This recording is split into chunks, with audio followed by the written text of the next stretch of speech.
Assalamualaikum warahmatullahi wabarakatuh. Salam sejahtera untuk kita semua. Salam sejahtera untuk seluruh saudara-saudaraku sebangsa dan setanah air.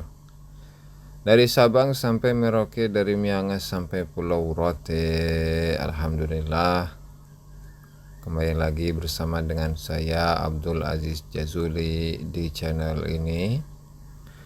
Dan pada kesempatan yang berbahagia ini saya akan memutarkan sebuah video, yaitu uraian ulasan yang disampaikan oleh Kiai Haji Abdul Ghalib Sampang Madura, Batu Ampar yang menguraikan mengenai nasabah Alawi ketika ada seorang kiai yang mempertanyakan bagaimana keabsahan nasabah Alawi menurut ilmu nasab, apakah Alawi itu nasabnya bersambung kepada Rasulullah Sallallahu Alaihi Wasallam atau tidak. Langsung saja mari kita simak. Silakan. Assalamualaikum warahmatullahi wabarakatuh. Mau tanya Pak Kiai, bagaimana kesimpulan konkretnya tentang nasabah Alawi melalui analisa kajian ilmu nasab yang bisa dipertanggungjawabkan dunia akhirat? Kiai coba jelaskan. Waalaikumsalam warahmatullahi wabarakatuh. Sebelum kami menjelaskan secara detail, perlu diketahui kami membahas nasab para habaib ini bukan didasari dari kebencian. Karena kami tahu sesama muslim tidak boleh benci, harus mencintai. La yu'minu ahadukum hatta yuhibba li akhihi ma yuhibbu li nafsihi. Kami mengkoreksi itu karena didasari al-ghirah fi nasabil syarif, sehingga kami harus memverifikasi kebenarannya. Maka setelah kami ketahui qulil haqqa walau kana murra, kami harus mengatakan walaupun kata-kata itu pahit. Begitu. Dan perlu diketahui kami bukan taklid buta, sehingga kami dikatakan taklid buta, imadiyah, sesat dan semacamnya. Jangan begitu. Perlu diketahui bahwa beliau Kiai Haji Imaduddin orang pertama kali yang membuka pintu, sehingga kami bisa masuk ke dalam rumah dan mengetahui isi rumah itu berkat pintu yang dibuka oleh Kiai Imad. Mungkin pandangan Kiai Imad dengan pandangan saya, walau kesimpulannya sama, tapi thoriqoh dalam memandang isi rumah itu berbeda caranya, walaupun kesimpulannya sama. Begitu. Maka jangan sampai dikatakan kami ini taklid buta. Begitu. Maka kesimpulan yang kami dapat dari nasab para habaib setelah 2 tahun berjalan dan finalnya sesudah pertemuan di kantor Rabithah Alawiyah, maka bisa dipastikan dengan sangat akurat dan dengan landasan yang konkret yang bisa dibuat pegangan dunia akhirat, bahwa nasab para habaib keturunan Ba'alawi Yaman ini tidak sah, tidak subut, batal bernasab kepada Kanjeng Nabi Muhammad sallallahu alaihi wasallam. Ini yang kami temukan dan kami teliti. Dengan pakai apa? Dengan kaedah universal ilmu nasab. Begitu. Apa kaedah universal dari ilmu nasab itu? Adalah wa yasbutun nasabu bil alamatil wadihat wa bil bayyinatis sabitat wa la yasbutu bisyubuhat. Ketetapan nasab itu bisa dikatakan tetap subut sahih dengan apabila ditemukan dengan adanya tanda-tanda yang jelas, alamat wadihat. Ada bukti-bukti yang tetap, bayinat as-sabitat. Wala yasbutu bisyubuhat, dan tidak bisa tetap dengan syubuhat. Walaupun ada yang menetapkan, penetapannya pasti batal. Begitu. Setelah kami melakukan koreksi dengan komprehensif melalui pemetaan sumber yang dapat dijadikan validitas dasar nasab Ba'alawi, para habaib ini mulai dari Ubaidillah yang dicantolkan kepada Sayyid Ahmad Al-Abah An-Nafad, Alawi bin Ubaidillah, Muhammad bin Alawi bin Ubaidillah, Alawi bin Muhammad bin Alawi bin Ubaidillah, Ali Khaliq Qasam bin Alawi bin Muhammad bin Alawi bin Ubaidillah, Muhammad Sahibul Mirbad bin Ali bin Alawi bin Muhammad bin Alawi bin Ubaidillah. Semuanya tidak pernah ada bukti alamat wadihat, tanda-tanda yang jelas bahwa mereka nasabnya bersambung kepada Sayyid Ahmad Al-Abah. Otomatis tidak pernah ada alamat wadihat bersambung nasabnya kepada baginda Nabi besar Muhammad sallallahu alaihi wasallam, baik secara riwayat muttasilah atau melalui peninggalan yang otentik, itu tidak ada. Dan ini sudah muttafaq dari semua ahli nasab dan sejarah, baik yang terdahulu atau yang sekarang, karena telah dibuktikan dari abad 4, 5, 6, 7 tidak ada sama sekali yang menyebutkan begitu. Kenapa bisa begitu? Karena sumber nasab mereka yang paling tua terbangun dari dua kitab.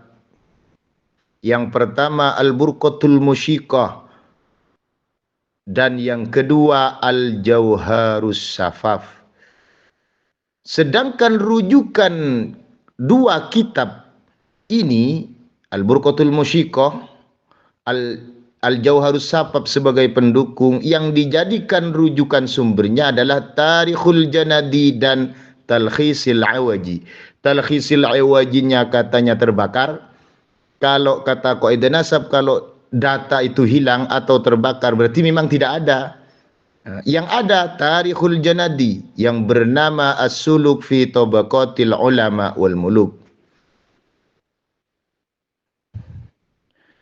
Nah, mari kita bahas, karena sumber tertua yang dijadikan referensi oleh Ba'alawi ini kalau pakai Ubaidillah, ya kitabnya kitab Al-Burqatul Musyiqah dan Al-Jauharus Safaf. Kalau pakai Abdullah, sumbernya adalah As-Suluk fi Tabaqatil Ulama wal Muluk.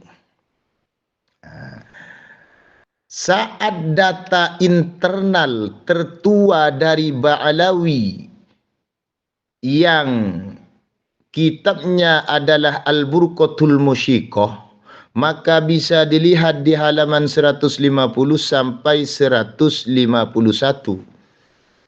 Siapakah kakek mereka? Diceritakan kakek mereka adalah Ubaid.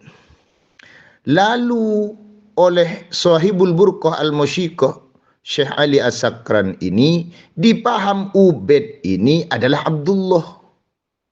Dengan apa? Dengan cara menyangka dengan pakai takwil pahaman dia bahwa Abdullah ini mentasghir namanya adalah Ubaidillah. dikatakan mentasghir namanya. Padahal dia mengatakan mangkulan min tarikhil janadi. Yang menjadi sumber referensi rujukan mereka adalah At-Tarikhul Janadi. Ternyata di kitab At-Tarikhul Janadi itu tidak pernah menyebutkan bahwa Abdullah adalah nama lain dari Ubaidillah. Juga tidak pernah disebutkan bahwa Jadid punya saudara yang namanya Alwi. Begitu. Terus, lalu data yang tertua, tadi itu kan dari internal. Data yang tertua yang menguatkan internal adalah kitab eksternal Al-Jauharus Syafaf. Lah, Al-Jauharus Syafaf ini ternyata penguatnya bukan kitab Nasabah. Bahkan ini kitab khobar. Setiap kitab khobar harus ada sumber referensi yang menjadi rujukan. Ternyata tidak ada.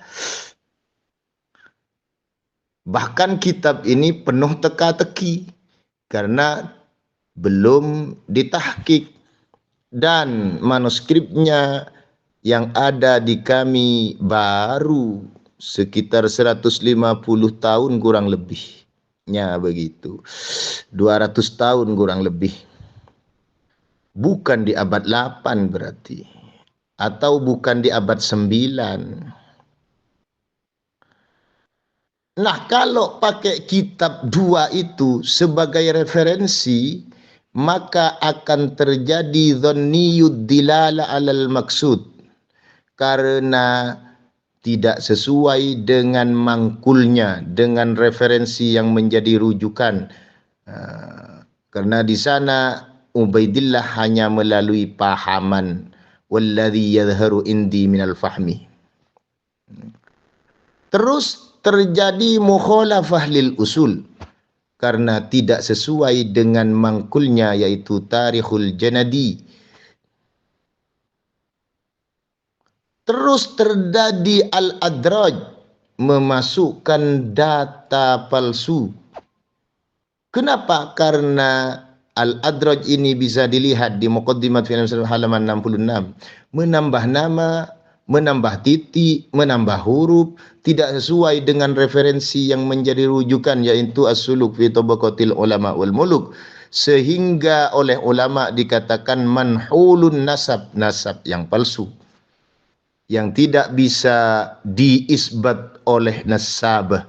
Jika terjadi pengisbatan, maka pengisbatan tersebut dianggap tidak sah karena terdapat al-adraj yang termasuk manhulun nasab. Bisa dicek di kaedah-kaedah ilmu nasab. Jika dipaksakan dan tetap bersikukuh dengan menganggap sah data 2 kitab ini, yaitu Al-Burqatul Musyiqah, juga Al-Jauharus Safaf, yang merupakan rujukannya adalah As-Suluk fi Tabaqatil Ulama wal Muluk, maka ini pun bermasalah. Bisa dilihat di juz 2 halaman 135 sampai 136. Bagaimana ibaratnya? Minhum Abul Hasan Ali bin Muhammad ibnu Ahmad bin Jadid. Lalu ada istilah ulama nasab qausain, buka kurung tutup kurung. Di dalam buka kurung tutup kurung itu bin Ali bin Muhammad bin Hadid bin Abdullah. Ini ada tutup kurung, buka kurung, tutup kurung. Ada 2 qausain. Bagaimana ulama meminta komentari kalau ada qausain seperti ini? Wad'ul ismi fi dakhili dairatin aw baina qausaini isyaratun. Apabila ada nasab ternyata ada kurungannya, buka kurung tutup kurung, Isyaratun itu menunjukkan isyarah ila annal isma qad rufi'ah, bahwa nama itu telah diangkat nasabnya min tariqin la yuthaqu bih, dari jalan yang tidak bisa dibuat pedoman yang valid. Bisa dilihat di Muqaddimat fi Ilmil Ansab halaman 49 itu. Begitu. Sehingga kalau memaksakan diri dua kitab ini menganggap sahih, yang jadi rujukan yaitu As-Suluk fi Tabaqatil Ulama wal Muluk. Jangankan dua kitab ini, As-Suluk fi Tabaqatil Ulama wal Muluknya pun terbanyak masalahnya, terdapat banyak masalah, di antaranya la yuthaqu bih, juga di antaranya madhannul wad'i wal kadhibi, di antara tempat-tempat yang terindikasi palsu dan dusta di dalam nasab fil ansab, madhannul wad'i wal kadhibi fil ansab, itu di antaranya kutubul muarrikhin alladzina la dirayata laha min ilmin nasab, kitab-kitabnya ahli sejarah yang mana ahli sejarahnya itu bukan nasab, itu terindikasi palsu dan dusta, kecuali tarikh itu, sejarah itu mempunyai sumber yang valid. Ternyata Tarikhul Janadi ini sumbernya banyak yang valid, hanya saja dalam nasabnya Balawi ini tidak ada sumbernya. Sumbernya majhul. Katanya dari masyayikh tok. Setelah dicari tidak ada, sumbernya tidak ada memang. Sehingga di sana diadakan buka kurung tutup kurung sehingga la yuthaqu bih. Berarti nasabnya Ba'alawi ini menggunakan kitab internal dan eksternal yang Ubaidillah bernasab kepada Ahmad Al-Ab. Ini masalahnya besar. Ditolak oleh ahli nasab karena salah satunya terdapat adraj, memasukkan data yang tidak sesuai, garis miring palsu. Juga rujukannya ternyata tidak kuat juga, terjadi la yuthaqu bih, terjadi madhannul wad'i wal kadhibi, karena setelah diteliti sumbernya, masadir dan marajiknya tidak ditemukan, majhul, maka bukan madhannul wad'i wal kadhibi fil ansab lagi, tapi dalailul wad'i wal kadhibi fil ansab nanti. Begitu. Terus kalau memakai bayinat tadi, kalau memakai alamat wadihat sudah tidak ada, Ba'alawi itu gagal. Kalau bayinat sabitat, juga mereka para habaib tidak punya bukti itu. Bukti-bukti yang tetap itu tidak ada. Yang bisa mereka ajukan dalam bayinat yang sabitat itu hanya melalui dua cara. Yang mana dua cara ini tidak memenuhi syarat juga. Apa itu? Khattun nasabah dan syuhrah wal istifadah. Begitu. Maka yang pertama yaitu kalau pakai khattun nasabah atau ar-ruk'ah, ini gagal total karena terdapat dhanniyud dilal alal maksud sebagaimana yang dijelaskan di atas. Juga terdapat mukhalafah lil usul, tidak sesuai dengan kitab yang dasar yang dijadikan referensi, tidak sesuai dengan kitab yang lebih tua. Terdapat illatun qadhihah, keterputusan riwayat selama 500 tahun. Terdapat adraj yang menyebabkan manhulun nasab, sehingga apabila ada orang yang diisbat maka isbatnya tidak sah.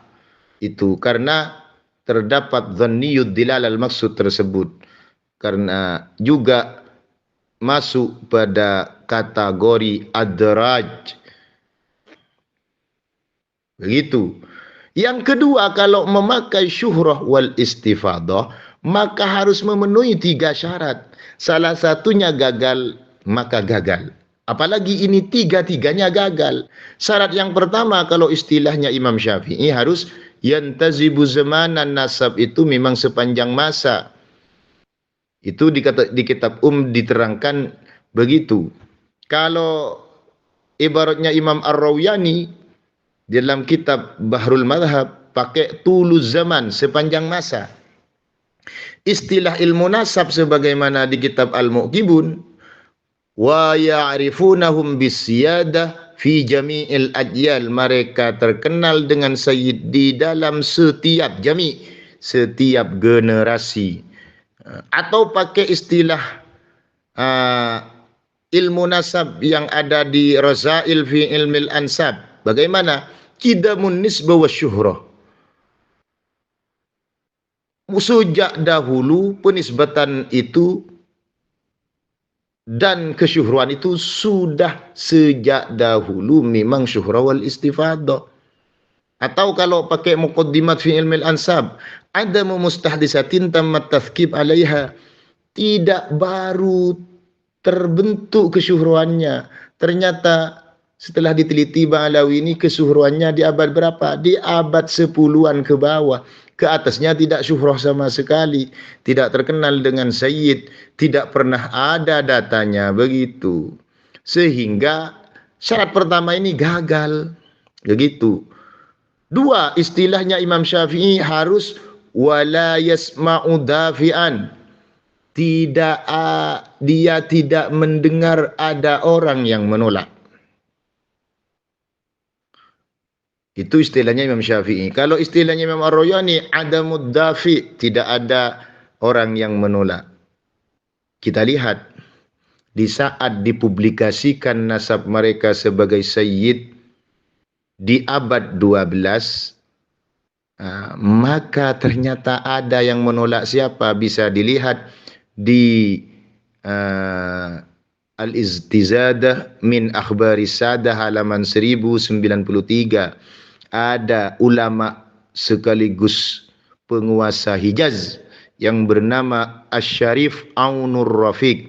Beliau dikatakan bahwa beliau itu muhibban lil ilmi wal ulama di tarikh Mekah, dan juga dikatakan mutadallian fi aktsaril ulum. Orang ulama juga penguasa, dan bukan sendirian, didukung oleh Ahmad bin Isa An-Najdi, juga didukung oleh Abu Syu'ib Ad-Dukkali, juga didukung oleh Ibrahim Al-Uskubi. Ini ternyata ada dafiknya.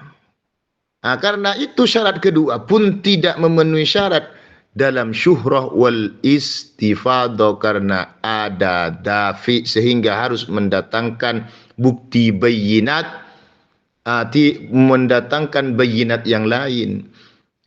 Khutun nasabahnya gagal, syuhrah itu gagal. Oh, berarti harus ada alamat wadihat, tambah ada lagi. Begitu. Kalau istilah kaidah ilmu nasab, ini ilmu fikih yang tadi saya jerangkan. Kalau istilah kaidah ilmu nasab, dafi itu bisa berupa ma yu'ariduhu, yang terindikasi dhanniyud dilala alal maksud. Ya, tidak mungkin bisa mempertahankan pakai syuhrah wal istifadah karena sudah dhanniyud dilala alal maksud, sebagaimana yang saya terangkan di atas. Yang terdapat al-adraj, ditetap pun itu tidak dianggap penetapan itu, karena terdapat al-adraj manhulun nasab. Begitu. Syarat yang ketiga syuhrah wal istifadah itu, kalau istilahnya Imam Syafi'i, walam yurah dilalatan yurtabu biha, tidak dilihat tanda-tanda diragukan kesyuhruannya. Kalau Imam Ar-Rawyani, adamur ribah atau raibah, tidak ada keraguan sama. Kalau istilah ilmu nasab, terdapat illatun qadihah, jelas itu keterputusan riwayat selama di abad 4 sampai 9 selama 500 tahun, dan itu keterputusan riwayat itu tidak bisa dibuktikan oleh mereka. bisa dicek. Juga terdapat al-adraj juga lagi.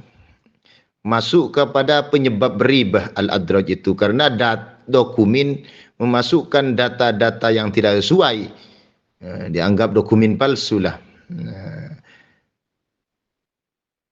Sehingga disebutkan keterangan illatun qadihah ini yang masuk kepada termasuk mayu ariduhu juga yang menyebabkan raibah atau ribah, itu diterangkan di dalam Muqaddimat fi Ilmil Ansab halaman 82.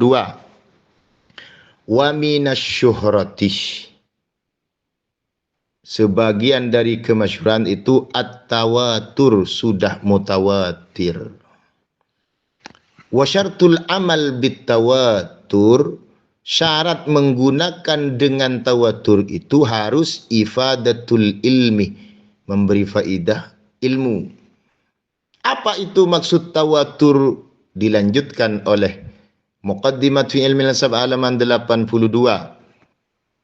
Wat tawaturu, yang dimaksud tawatur itu huwa ma rawahu jam'un, sudah diriwayatkan oleh semua galangan ulama, yahilul aqlu tu'ahum alal kadhibi, yang akal tidak mungkin menganggap itu dusta. Diteruskan,